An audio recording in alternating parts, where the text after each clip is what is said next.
चला, आज मी 15 लोकांसाठी झणझणीत मिसळपावचा बेत करणार आहे. तर हा मिसळपाव कशा पद्धतीने तयार करायचा ते मी तुम्हाला सांगते. तुमच्या घरी सुद्धा छोट्या पार्टीसाठी मिसळपाव बनवायचा आहे का?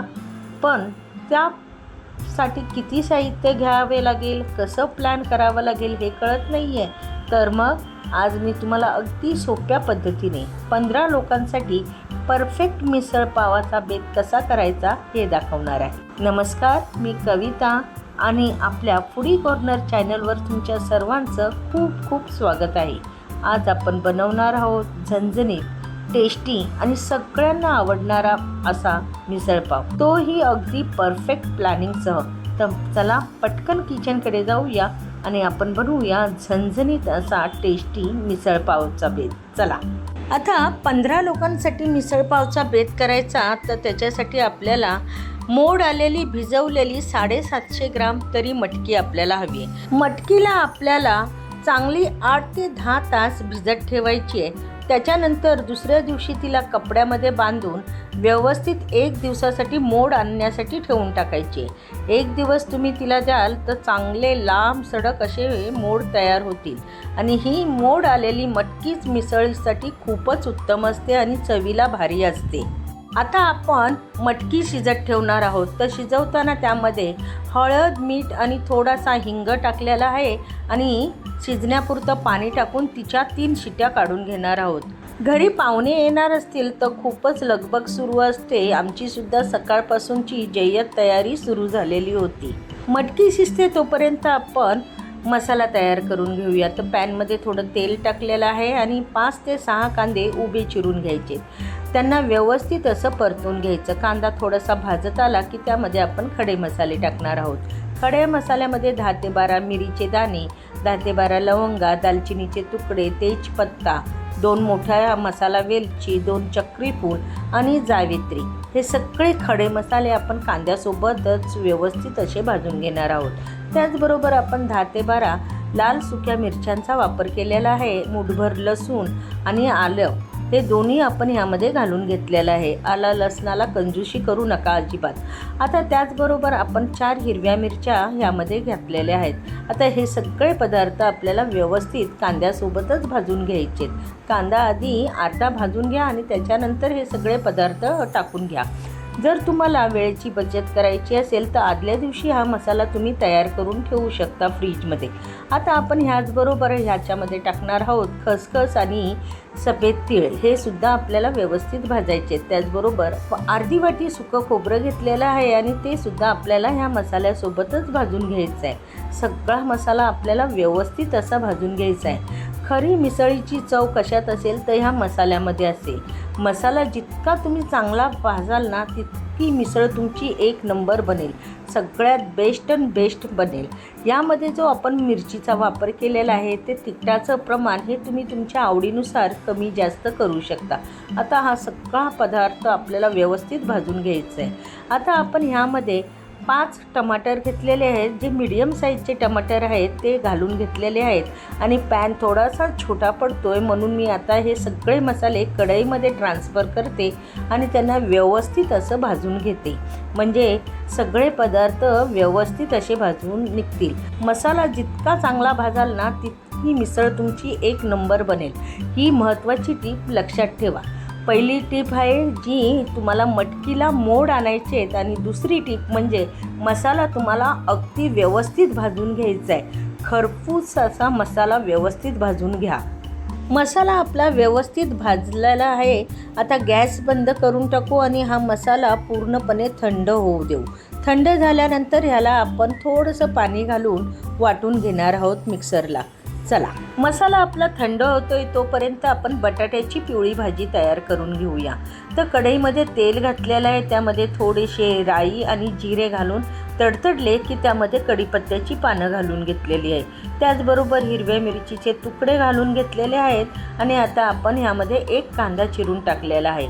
तो कांदासुद्धा आपल्याला तेलासोबतच व्यवस्थित असा भाजून घ्यायचा आहे. व्यवस्थित असा कांदा भाजून झाला की मग आपण त्यामध्ये आपण थोडासा हिंग टाकून घेणार आहोत आणि परत एकदा कांद्याला व्यवस्थित परतवून घेणार आहोत. जेवणामध्ये आपण हिंगाचा वापर केला तर कोणताही पदार्थ आपल्याला पचनास योग्य ठरतो. कांदा व्यवस्थित भाजल्यानंतर आपण त्यामध्ये थोडीशी हळद टाकून परत एकदा परतवून घेऊया. आणि आता आपण ह्यामध्ये उकडलेला बटाटा घालून घेणार आहोत. आता इथे मी 1.25 किलो बटाटा उकडवून घेतलेला आहे. आता ह्यामध्ये आपण चवीनुसार मीठ घालून घेऊया. वरून मस्तपैकी हिरवीगार कोथिंबीर घालून हा बटाटा मस्तपैकी मिक्स करून घेऊया. आता व्यवस्थित अशी आपली पिवळ्या बटाट्याची भाजी तयार झालेली आहे. तुम्हाला पाहिजे तर तुम्ही ही पिवळ्या बटाट्याची भाजी न करता मटकी ज्यावेळी आपण शिजायला घालतो त्याचवेळी त्यामध्ये बटाटासुद्धा साल काढून त्याच्या फोडी करून टाकल्या तरी चालतं. त्या बटाट्याला तुम्ही नंतर मॅश करू शकता. चला, आपली बटाट्याची भाजी तर तयार झालेली आहे. आता मी तुम्हाला मटकीची भाजी कशी करायची, उसळ कशी करायची मटकीची ती सांगते. चाळणीच्या साहाय्याने आपण शिजवलेल्या मटकीतले संपूर्ण पाणी काढून घ्यायचे आणि मटकी बाजूला करून घ्यायची. आता ह्या मटकीची आपण भाजी तयार करणार आहोत. कढईमध्ये थोडंसं तेल घालून घ्या आणि त्याचबरोबर तेल चांगलं गरम झालं की त्यामध्ये थोड्याशा हिरव्या मिरचीचे तुकडे आणि कढीपत्त्याची पानं घालून घ्या. थोडासा हिंग घाला आणि चांगलं तडतडलं की आपण ह्यामध्ये मटकी, शिजवलेली मटकी घालून घेणार आहोत आणि तिला व्यवस्थित परतवून घेणार आहोत. आता त्याचबरोबर थोडीशी कोथिंबीरही तुम्ही घालून घ्या आणि चवीला थोडंसं मीठ घालून घ्या. आता आपण ही मटकी व्यवस्थित अशी परतवून घेणार आहोत. झाली आपली मटकीची भाजी तयार. तुम्ही अशा पद्धतीनेही करू शकता अथवा ज्यावेळी आपण सोल किंवा कट तयार करतो त्यामध्ये डायरेक्ट तुम्ही शिजवलेली मटकीसुद्धा घालू शकता. आता मी तुम्हाला दोन्ही प्रकारचे दाखवलेले आहेत. सेपरेटली मटकीची उसळसुद्धा तयार कशी करायची आणि आपण ज्यावेळी कट तयार करतो त्यामध्ये मटकीची भाजी कशा पद्धतीने घालायची हे दोन्ही प्रकार मी ह्या व्हिडिओमध्ये दाखवलेले आहेत. तुम्हाला जो योग्य वाटेल त्या पद्धतीने तुम्ही करू शकता. मटकीची उसळ तयार करताना आपल्याला तिच्यातलं संपूर्ण पाणी आटवून घ्यायचं आहे. झाली आपली मस्तपैकी मटकीची उसळ तयार. आपण आधी जो मसाला भाजून ठेवलेला त्याचं वाटण तयार करून घेतलेलं आहे. आता आपण सोल किंवा कट तयार करून घेऊया. तर मोठा टोप घेतलेला आहे 15 लोकांसाठी मिसळ बनवायची म्हणून. आता त्यामध्ये बऱ्यापैकी तेल घालून घेतलेलं आहे.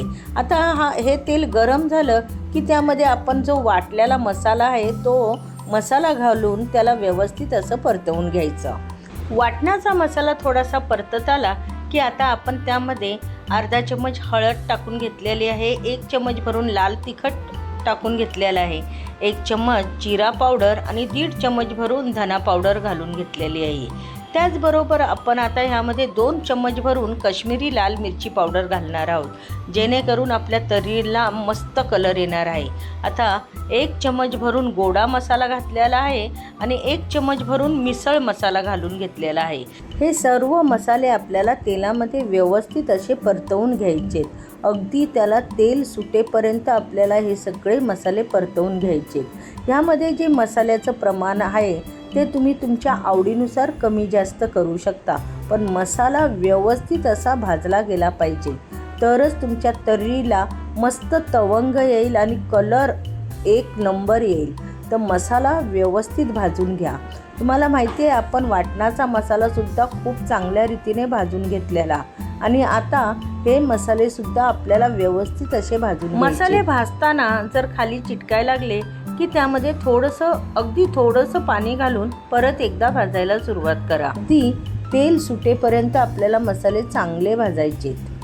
मसाला आता आपला मस्त भाजलेला आहे. आता आपण शिजवलेल्या मटकीचं पाणी टाकून घेणार आहोत आणि मटकीही टाकून घेणार आहोत. त्याचबरोबर आपल्याला जितकी मिसळ हवी आहे, म्हणजे जितकी पातळ मिसळ हवी आहे तितकं पाणी टाकणार आहोत. पण ते पाणी आपण गरम करून टाकणार आहोत. थंड पाण्याचा अजिबात वापर करायचा नाही, नाहीतर मिसळीची चव बदली होते. त्यामुळे मिसळ करताना ज्यावेळी आपण पाण्याचा वापर करतो ते पाणी गरम असणं आवश्यक आहे. आता ह्या कटमध्ये आपल्याला मीठ टाकायचं असेल तर सगळ्यात आधी आपण चव घेऊन बघायची आणि किती मीठ कमी आहे त्यानुसारच मिठाचा वापर करायचा.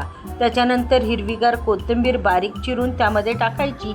गरम पाण्याचा वापर करायचा. जितकी पातळ आपल्याला मिसळ हवी आहे तितकं गरम पाणी आपण ह्याच्यामध्ये घालून व्यवस्थित मिक्स करून घ्यायची आणि हिला व्यवस्थित कढवून घेणार आहोत आपण आता.